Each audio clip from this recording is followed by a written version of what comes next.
Kum learn Ablat Gemara. This is Monday's Daf Pei Tes Amud Aleph. We're up to the mission at the very bottom of the page. Okay, so now we're still talking about the Kesuvos. The woman wants to collect Kesuvos. So we spoke before about collecting from Yoshim. She has to swear. But now, when the normal protocol was, or the process was, that she would present her divorce in the Bezdin and her Kesuvos, and she would collect. But we did learn a few times before that there were places that they did not have actually a Kesuvos at all, because it was a Tanai Bezdin. The law was that every single woman gets married has this uniform Kesuvos, so there's no Kesuvos. The only time they wrote a Kesuvos was if they wanted to add some more things to it. Kesuvos, but that's it. Otherwise, they didn't have a Kesuvos. But other places they did write a Kesuvos like we do today. So in a place where you don't write a Kesuvos, what kind of evidence does she produce to be able to obtain a Kesuvos? So obviously it's the divorce. But then what does the husband do to protect himself that she doesn't do it again? Keep on showing her divorce. So possibly you rip up the divorce after she shows it once. You rip up the divorce, and that's it. She has no other evidence to collect. In a case where they do write a Kesuvos, then she will not collect a Kesuvos unless he hands over the document to the husband so he can keep it and rip it up, and then she collects her Kesuvos and she can't repeat the exercise again. But we are worried that there are people who are not so honest and disingenuous, and they will try to come and collect again and again. So we need to do things to avoid this happening. So one thing always is, the option is to give a husband a receipt. But there's actually an argument we had a couple of times before as well, whether we give receipts or not, because receipt is a big onus. For a person to the rest of his life to carry a receipt is, if he loses it, then that's it. He has to pay again. In a way, it's not fair. So we're going to try to deal with that. So a number of cases. Case number one, says the Mishnah, Haitzi a get, she produces a get, doesn't have a Kesuvos with a get. Right. So right now we think she said that she lost her Kesuvos. Later on, we're going to say it's talking about a place where there are no Kesuvos. Anyway, so she produces a get. She says she lost the Kesuvos. The law is that goyve Kesuvos, she will collect the Kesuvos. Because she has a get there with her, will collect the Kesuvos. And he can't say, oh, but I paid you already. And I paid you already. The reason why you don't have a Kesuvos is because I received it and I ripped it up. Because every woman who gets married automatically has a Kesuvos. And just because you said you paid it, that's not good enough. As we'll see later, maybe you have to have a receipt or something. So case number one, a get without a Kesuvos, we will pay her out. What about Kesuvos in a get? She brings a Kesuvos and she does not have the divorce. And what happened? Why doesn't she have the divorce? So here, Meta, she claims, I lost my divorce, but here's my Kesuvos. I want to collect my Kesuvos. Because if he would have had it, if he would have paid me out of Kesuvos already, he would have taken the Kesuvos and ripped it up. So here it is. Obviously, he didn't pay me. That's what she says. But he says, no, about Shavri. No, he says, you're a cheating, conniving woman. He says, what you did was, last time you went and you said that you only had to get, you had no Kesuvos. We paid you out. And now, and the only way we pay you out is you gave me the get. I ripped up the get. So now you're coming along just with the Kesuvos. And you're claiming the Kesuvos that you said that you never had, suddenly you have it. So therefore, I don't want to give you again. And the only way we got it was I had to, what do you call it? And I got a receipt on the Kesuvos that I paid you out last time, and I lost my receipt. So who do you believe here? Now, l'chayda, why would he need a receipt? If she last time produced a divorce, and we paid her out because she said I don't have a Kesuvos, we paid her out, and she gave the divorce away, I ripped it up. So now, why would I have why would I have a receipt? I had a receipt because I said there's another possibility she might cheat. She won't come along and say, oh, I was divorced and I didn't get a Kesuvos. She might come along and say, I was widowed. After she waits till the husband dies.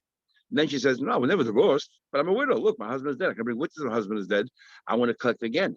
And how do I prevent that? Because the last time she came, she didn't have a Kesuvos and I gave her because she had a get. So what do I do now? So for that, we give him a receipt, but he claims he lost his receipt. Now, who do we believe?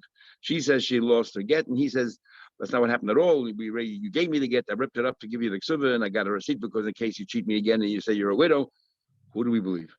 Okay, and the next case, we'll come back in a minute. Come to the Yeshmita like this year, we had to do a prusal right before Rosh Hashanah, and the other do a prusal again this next Rosh Hashanah again. And all the debts that, if you didn't do a prusal, all the loans and debts that fall due in the 7th year, they all get canceled. they fall due after the 7th year, we'll have a machlekes and giving a makas. But they fall due in the 7th year, they all get cancelled. So what happens about chayv? Shahayis shtar chayv. They ain't even prusbul. About chayv produces the lender produces a shtar chayv. It's fascinating that a Baal Chayv today means exactly the opposite of what it meant in those days. In the Mishnah, Baal Chayv means a lender. The Gemara means a lender. Today, a Baal Chayv means you owe debts to everybody. You're the borrower. How it changed and when it changed, not exactly sure. Okay, so what happens if Baal Chayv produces a star with no prusbul on it? And this guy, and so each one says, I don't owe you any money because it went through Shmita and it canceled it. And this other one said, no, I had a prusbul, I just lost it.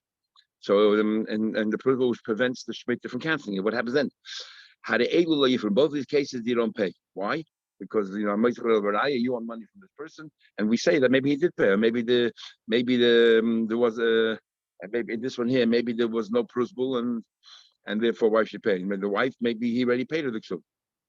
Shimon Lul says, there was a time when the Goyim said, I'll do any mitzvahs, and people then were frightened even to have a get in their possession because they're caught with that. That's a mitzvah, and they can get in big trouble.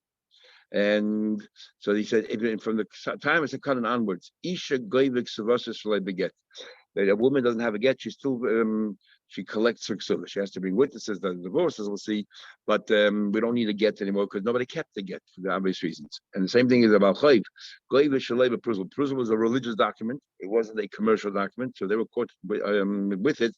They can get in big trouble, and therefore we allowed bal chayv. We assume that most everyone would probably have a prusel to protect themselves, and therefore, if he says he lost it, we're afraid about losing it. Nobody had it because of danger, and therefore we assume he did have one, and so and therefore the other guy has to pay. It says the Gemara, Shmamina. It says in the first clause in the Mishnah, if you produce a get with no ksuvah, you have to pay her out. Now, what protection do you have?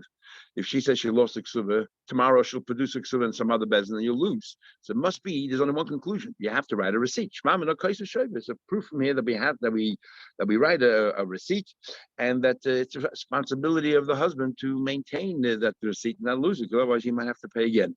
Even though there's an argument whether we do write a receipt or not, is it fair? Here we see clearly in the Mishnah we do, because otherwise why would you pay her out if she has no ksuvah? What if tomorrow she does bring a ksuvah? So if you don't write a receipt, so why aren't you scared that tomorrow she'll produce the ksuvah from hiding? Go to another court and collect with it, or another city. Rav said there's no proof from here. Rav says, you know why? Could be mokum she'ein kaisus ksuvaskin. Over here we're talking about a place where they don't write a ksuvah, and everyone relies on what Bezdin says. And because you don't write a ksuvah, that's why over here you have no choice. If you don't have a ksuvah, so two things. We're not worried that she's going to produce a ksuvah tomorrow somewhere else. She doesn't have a ksuvah. There are no ksuvahs. So what are you worried about? But we could be worried that she'll one day claim that she's a widow, and therefore she'll collect again. So we have to give her a receipt. When you have no choice, you have to give her a receipt. However, Shmuel gives a different answer. Shmuel says, Shmuel says, even in a place where they do write ksuvahs, well, in this case of here, we are going to say that if she has a get, and that's all she has, and she claimed that she lost that ksuvah, we are, and I'll explain in a minute, Rav Shmuel's opinion. So it seems we're saying that you pay her out and you give her a receipt to the husband. So it says so it's clear, at least according to Shmuel, the responsibility of the owners of maintaining the receipt is on the husband. That's what it seems, or the lender would have to keep the receipt, and so on and so forth. Sorry, the borrower has to keep the receipt, make sure that the lender doesn't come to the second time. And there's an opinion that says that we don't do that. I understood Shmuel a little bit differently. Generally speaking, you don't have receipts, but here it's talking about a unique case. And what is that? What one or two possibilities? Either b'mokum she'ein kaisin. We're talking about, and so if you don't write receipts, the obvious question is, if you don't write receipts, which is what Ravana is trying to say in Shmuel as well, so how come we'll pay her out? She has no ksuvah, we'll pay her out. What about tomorrow she produces a ksuvah? What protections does the husband have? They won't have to pay again. So I'll tell you two ways of learning shot. He says, if it's b'makom she'ein kaisin, in a place where they don't write any ksuvahs, and then and the husband claims kasafti. In other words, he claims kasafti. He said, but I wrote a ksuvah, so before I'm going to pay you out, and that's the case I mentioned, before I pay you out, show me the ksuvah that I wrote for you. Like, I'm scared tomorrow you produce that very ksuvah and you're going to take from me again. all of the he has to pay out because since he behaved differently than everybody else, nobody else gives a ksuba, he claims he did. You need to prove that you actually wrote a ksuba. So all of the you bring a raya that you wrote a ksuba. If you did bring a raya you wrote a ksuba, we wouldn't pay her out. But if you didn't, we are going to pay her out. So then she collects a ksuba, and so there's no receipt or anything else, but I believe it. Or another alternatively, or the Makam Shekhaisin, in a place we do write a ksuba, so we turn to her and we say, no, where's your ksuba before we pay her out? We want your ksuba. And we're not going to let you pay you out and give the guy a receipt. It's not fair. Why should he have the rest of his life to worry about the receipt? But she claims, like constantly, she says, yeah, I know everybody else in town wrote a ksuba, but he never wrote me one. What do you want me to do? He never wrote me a ksuba. We were so trusting each other. He never wrote me a ksuba. And the onus of proof is on her. She has to prove that he did not write ksuba. Otherwise, he doesn't pay her out until she grants him ksuba. Rav changes mind, and Rav will say, Rav comes up a little bit when he argues. Well, he says, whether in a place you do write, whether you place no right, Rav agrees that our mission is talking about a place where you don't write ksubas. Not that you don't write ksubas. And so why not Mr. Okay, you don't write ksubas. And Rav says as follows. If you only produce the get, when our mission says that she doesn't collect the entirety of the ksuba, she only collects the get goyva ika ksuba. She only collects the $200 or the $100 that's promised in the ksuba, and but the ksuba, but that's it. She doesn't get any more than that. And if she produces a get, once she gets to $200, you take the get from her, you rip it up. So therefore, she doesn't have. She can't produce the get again. What will she produce the ksuba? If she produces the ksuba without the get, she doesn't receive the $200 anymore. She'll only get the extra benefits that are in the ksuba. So that's why you can't lose out. Ksuba goyva tosefes, and for the ksuba, all you collect is additional. So what can go wrong? Nothing. You have any questions? They come and ask whatever you want. Interesting expression, but there's nothing wrong. You always protect the get, you only get $200, then we rip it up. If she produces the ksuba tomorrow, she won't get the $200 again, because we'll say, where's the get? You don't have the get. All you'll get is addition. So that's it. And we don't care if it's a place you do write, a place you don't write, it makes no difference. That's what it is. So Rav holds that a get only gets you $200, the Ika ksuba, and the ksuba gets you the rest. Shmuel says that in our Mishnah says get without a ksuba, you get the whole amount. You get everything. There's no difference between the original and the Tosefes. And talking about Mishnah at a place where you don't, not why there's no ksuba, because nobody writes a ksuba, and therefore nobody writes a ksuba. You pay her out, and the case in our Mishnah is, what's the husband's claim? She has a get. I mean, what's the claim? The claim is that he wrote a ksuba, and therefore he doesn't want to pay because he says, "Show me my ksuba." And for that, because you behave differently than anybody else, you need to prove it. So you went, okay, well, now you ask your question. Now it says in our Mishnah, the next case was ksuba, the second case was she produces the ksuba, not the get. So she says, "Oh, I lost my get, my ksuba." But he says, no. That's what happened. Last time you came with a get, and I had to pay you out. And then I was worried that, tomorrow, and then we ripped up your get. But then I was worried that tomorrow, if I pass away, you're going to go along and say to the Yisraelim that you're an almana, you want to collect again. So therefore, you gave me a receipt. And he said, but I lost my receipt. I lost my receipt. And then it says the Mishnah, now, Shmuel says that our mission is talking about Mukilov the Mokum She'em Kaiser. Our mission is talking about a case where nobody writes. What's the husband claiming? But Aman, he says, Kasafti, I did write a get. The Amanile, we tell him, I see Raya, and we tell him, we tell him bring a proof. In other words, there's a good story. Why doesn't she have a get? He says, I'll tell you why he doesn't have a get. Because I paid her, and she gave me the get as a receipt. That was the get, and I ripped it up. And what happened was I told the business I wrote a ksuba, and I was scared that she would then produce a ksuba on me. And they said, okay, bring a proof, and I couldn't find a proof, so I said, okay, I have no choice, I have to pay. But I paid, and I said to them, give me a receipt, because I know that I wrote a ksuba, so give me a receipt. Generally, we don't write receipts, but give me a receipt so that I can. In the future, if she ever does anything like this, produces the ksuba that I wrote her, I have a receipt here. And then he lost it. Makes sense, the story.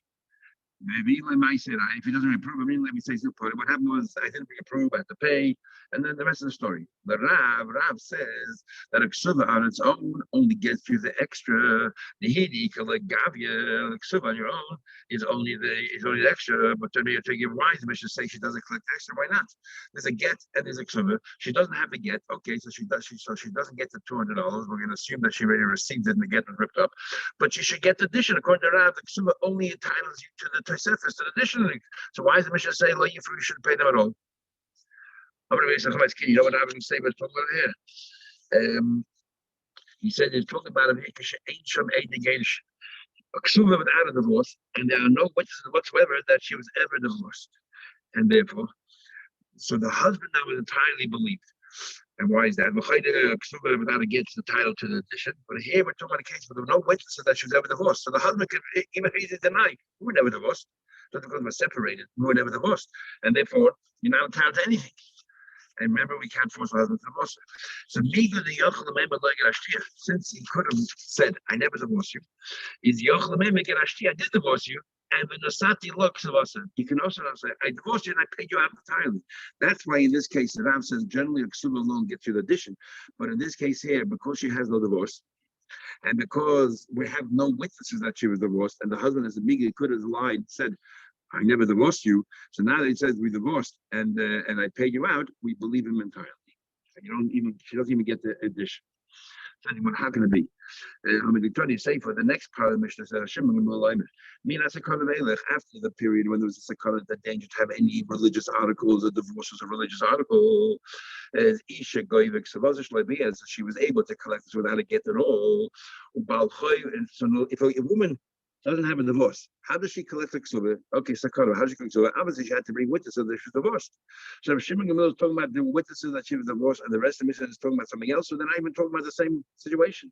Why is this comment on this Mishnah? Obviously, talking about there were witnesses. Because if there are no witnesses, then my gavia. On what basis are you collecting? So obviously, the Mishnah talking about there were witnesses.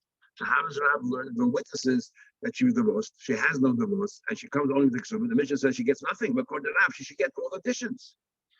Ella says, you're right. Kula Rashim Gamliel. The time Mishnah is written by Rashim Gamliel. A couple of words are missing, and this is how we'll explain it. This is how Rav learns the Mishnah. They don't get paid.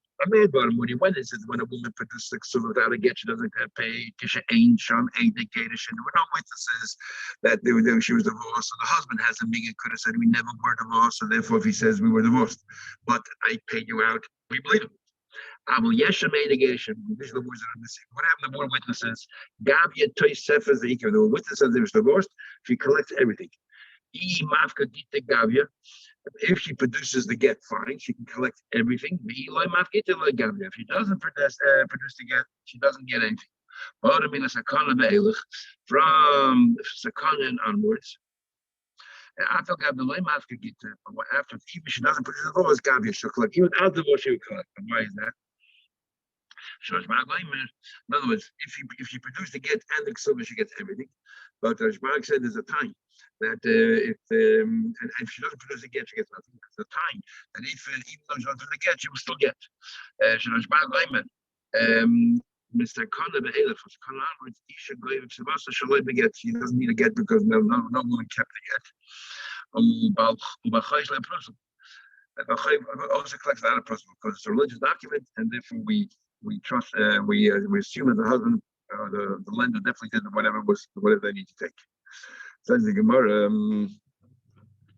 Rav Kanavasi asked to have a question. Let it know according to you. Damn it, you say get a get gives you the $200, and so what's the question?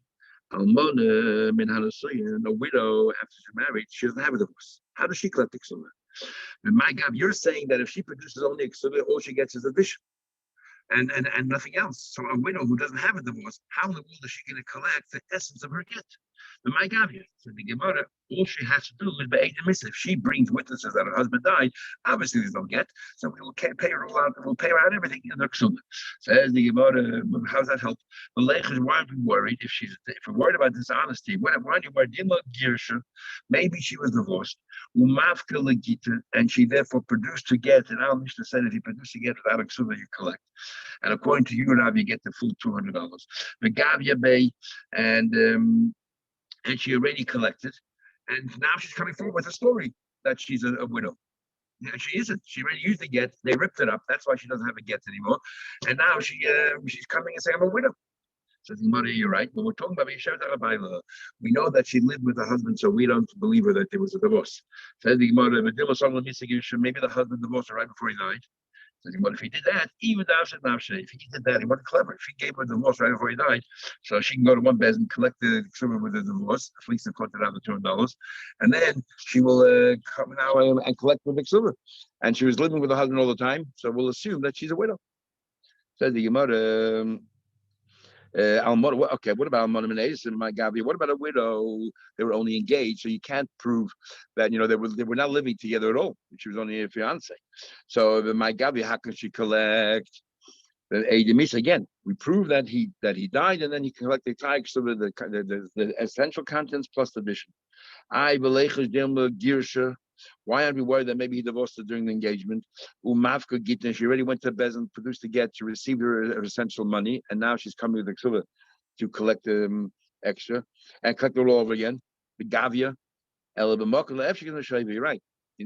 Rav will be made where you have no alternative. We will give a receipt and say to the chassan, we have no choice to give you a receipt because, if once she can Kamarako claim that she's a widow. If she'll collect with a get, and then tomorrow she'll claim that she's a widow, what protections do you have? Otherwise, I'll tell you better. What are we saying? We rely on witnesses that she died. Maybe 20 people know that her husband died. So she'll go to one court, bring 2 witnesses that her husband died. Go to another court in another city that she knows he has assets and bring witnesses that her husband died. She can collect everywhere. So obviously, the first time that you collect, they will give her a receipt. She'll produce people who knew their husband died in his bezin, the gavion collect, and then go to another bezin and collect. We have no choice, you have to write a receipt.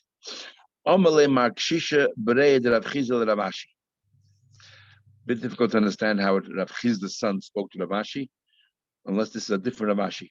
But Rav Chizda had 2 sons. One was called Mar Shisha, and one was called Mar Yenuka. And Rashi, interestingly, says here that they both had exactly the same name. Both of them are called Mar. Interesting that a father should call both of his sons the same name. So how can they differentiate? One was senior, one was junior. Machlekes Rashi and Tais says which one was called senior, which one was called junior. Rashi says obviously the older one was called senior and the younger one was called junior. But Tais and Babas of Zion over there on base says that no, the one who was born later on in Abchiz's life was called senior, and the one who was born early on in Abchiz's life, who was the older son, is called Yenuka. But it's quite strange. You should both call both of your sons with exactly the same name. And what's the name? Mar. What kind of name is Mar anyway? Even though we have it in the Gemara a few times. Mar Barabashi. How do you know? We just asked a question about a widow from engagement. How do you know that she's entitled to Ksubah at all? Maybe you have to get married first.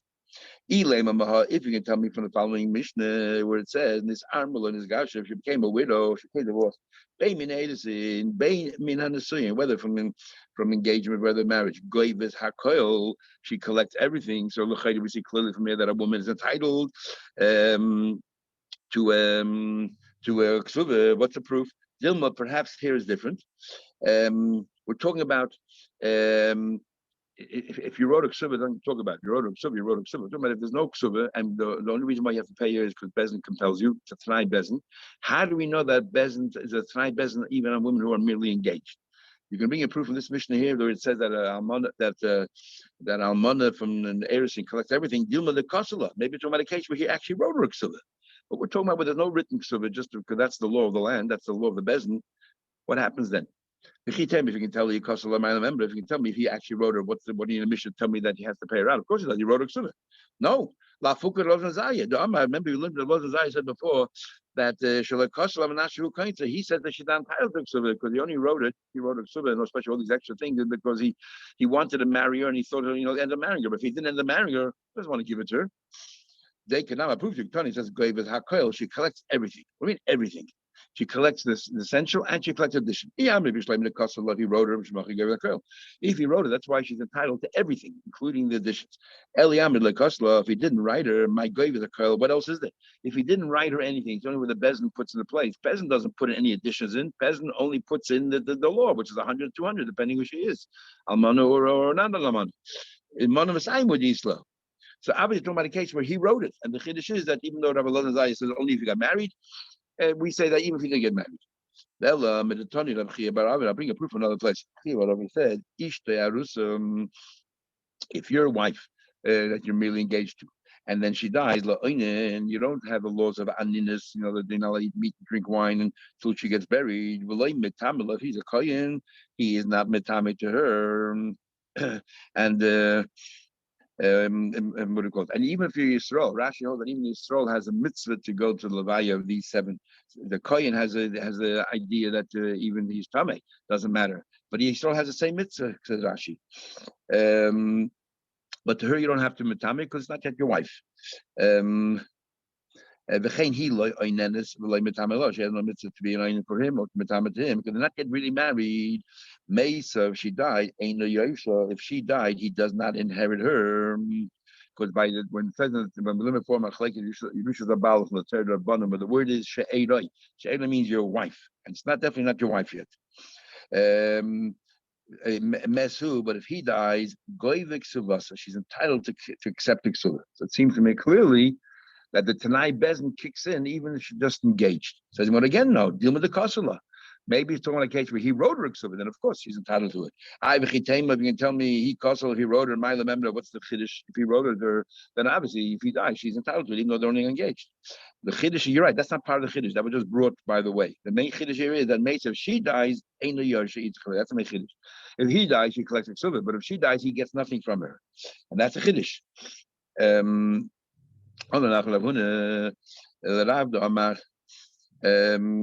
So we don't really have an answer to this question. How do you know that Almana from an Erison collects Tanai Ksuba? Then the Gemara continues. He says get he says the get collects the essential $200. Why aren't we worried? Dilma Mafka Gita Bahaidina. Why aren't you worried that she produced the get in a certain bezin, the Gavia, and she collected her money? She said, I don't have a Ksubas, we don't like Ksubas, and she collected money. Then Mafka Beidechina, she'll produce the get in another bezin, the Gavia. Right now, we don't know yet about ripping up the get or not. So why, okay, there's no Ksuba place, you don't like Ksuba, she collects with the get. So why can't you repeat this exercise in many different bezins? The Gavia, she'll get the bezin to seize, to wait for the husband to go away. And we said before, we seize, properties. If you can tell me that we will rip up the get, but then she'll have a very valid tanya. I want to get remarried. They're going to ask, and a Rav will say to me, you're divorced. Show me the evidence. Where's the get? And I don't have anything to show because you ripped it up. I need to get married. So Gemara said the Karina labor, rip it up, the Kasvin and Agabe, and when then we wrote, we make a tear in it, and then we write on it, put like a stamp, we write on it, Gita Denan Karanu, that this get was illegally ripped up. Lav Mishum the Gita Poslam, we write it, not because the get is disqualified. We don't want to use it to collect again. So she'll have a get still in her hand to prove that she's divorced. A divorcee, but you can never use another bezin again because they'll see written all over it what we just wrote. Okay, saying about it further, says the Mishnah, Shnei Gitin, there were two Gitin, Rishtei Ksuvas. If she produces two divorces and two Ksuvas, Goy Rishtei Ksuvas. That means she was married twice to the same guy, and each time there was another Ksuvas, so fine. So she collects two Ksuvas. And we're saying that the date on the first Ksuva predates the first divorce, and the date on the second Ksuva is written after the first divorce, predates the second divorce. So obviously, he wrote a Ksuva once, and then got married again, wrote another Ksuva. And she didn't collect yet. She produced not both Ksuvas. So she collects both. She collects the title. What about she takes Ksuva together? She produces two Ksuvas, but she only has one divorce, which is very odd. And both of them were written prior to the date on the divorce. Why did he write two ksuvas? We'll soon see. Or what happens? You have one ksuva but two divorces. In other words, she got married to him, he wrote a ksuva, and then they divorced, and then he took her back, but he didn't write a new ksuva. And then we'll say that you're relying on the first ksuva. The get there was a ksuva, the divorce, and then he died. In all these cases, he only entitled to one. Why in the case where there were two ksuvas and one divorce entitled one, we'll soon see. Somebody divorces his wife. If he takes it back to continue the first ksuva. It doesn't automatically write another one. Says the Gemara, it seems from here that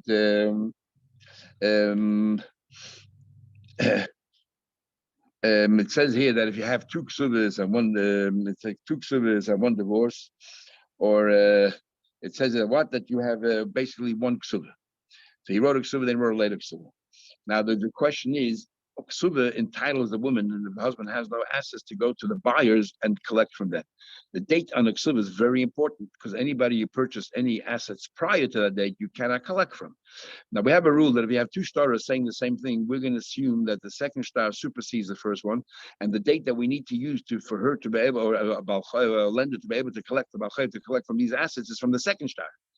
And so says the Gemara, and yet our Mishnah doesn't highlight that. It just says we only pay out one ksuba. It seems like it makes no difference. Says the Gemara, it seems like she can produce whichever ksuba she wants and collect with that even the earlier date. But to have it this should be a question of Nachman and Mishmul. You have two starters echoing the same thing, written at two different dates. Bittul Shein, this edition, the second one supersedes the first one, and the first one gets cancelled. So, and yet over here it says clearly you can produce whichever ksuba you want, which means that she's entitled to take from whichever property she wants as long as it postdates the first ksuba. That's not fair. Says didn't we learn? I'm gonna papa. Nachman made a comment. I will be made the oisa by dikla the Tosefes kase.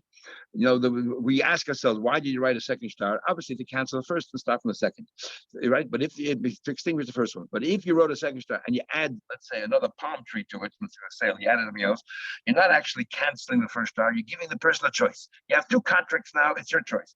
You can use the first contract, and to collect for the buyer for the loan, and the advantage is that you have an earlier date, and maybe you could collect from the properties between the first star and second star. But if you go to the second one, you're going to get more opportunities, or I'm going to give you more. I'm giving you a palm tree as well. So if I'm adding something, it's your choice. So I'm not automatically extinguishing the first star. It's your choice, whichever one you want. Here's talking about the second ksuba is giving a bit more than the first ksuba. So now she has a choice. She can go with the second ksuba and then she extinguishes the first one. They'll go from that date. And why would she do that? Because there are additional gifts to her. Or she can retain the first ksuba and use that because it gives her entitles her to collect properties from an earlier date. So it's her choice. That's what the Mishnah is talking about. I see a get to ksuba misa. It says in the Mishnah he produced a get, ksuba and a misa. Sorry, it says in the Braisa he produced a get, then first a divorce, then a ksuba, and then umisa. The witness came along and said that her husband died. So now she wants to collect two ksubas. One because she was divorced. No, I was divorced. I'm entitled to ksuba then. And then we got married again. A new ksuba was written, and then he died. So now I'm a widow. So I want to collect two ksubas. So it depends. Get if the get the date is before the ksuba, that clearly means he wrote her a second ksuba post the get, so she's entitled to ksuba. One because of the first marriage, definitely had a ksuba then, or tonight doesn't, and one he clearly wrote another one afterwards. Or the ksuba could never get, but if the ksuba predates the get. But if the ksuba predates the get, then that means that he relied on that single ksuba for the second marriage. Therefore, you're only entitled to one ksuba. Somebody divorces his wife and then takes it back. He took it back. He took it back because of the first ksuba. In other words, this continuation, you're only entitled to one ksuba. Should we finish the page already? I think 5 minutes. We'll go quickly. Is that right? Yeah, fine by me. Yep. Okay. Cotton, a youngster, they get married. A youngster that the father got married. It's not really a father can marry off a daughter, can't marry a son under a mitzvah, and there was not really a marriage. Nevertheless, they continue living together. he wrote a ksuvah when he was underage, and they continue living together after that, after bar mitzvah, then that ksuvah becomes activated. And the same thing by Shavanas Cain, Kaima, because he continued living and relying on that ksuvah. Same thing is interesting. Gershon and Gaira Ishtim, when they were goyim, they got married, and now they were converted together. Ksuvas, and he wrote her ksuvah when they were goyim. Ksuvasa Kayemis, that ksuvah that they written as a goyim, they doesn't write a second one. That ksuvah is intact. Shavanas Cain Kaima. He continued living there and relying on that earlier ksuvah. Oh, it was the Messiah. We're talking about only what's activated, only the central ksuvah, the 100, 200. But the addition, she's not entitled to anymore because you wrote it when you were a child, didn't mean anything, or you wrote it when you were going.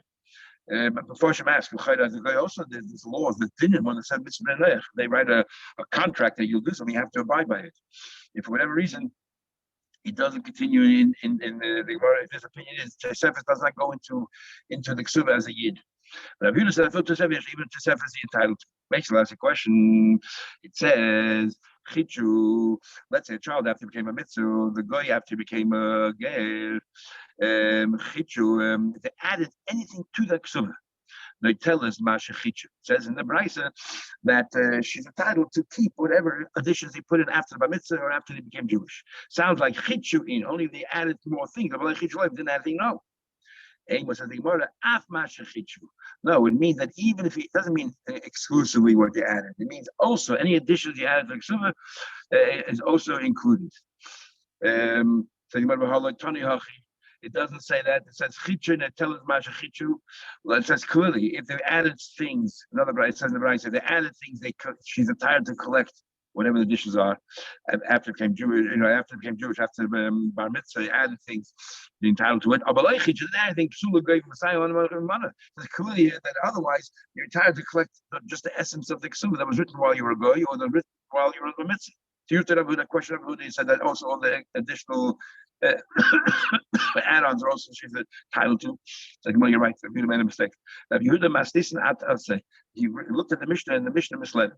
Who saw? But he thought when the Mishnah says ksuba kayemes akul bilsakai, every aspect of the ksuba, including all the additions.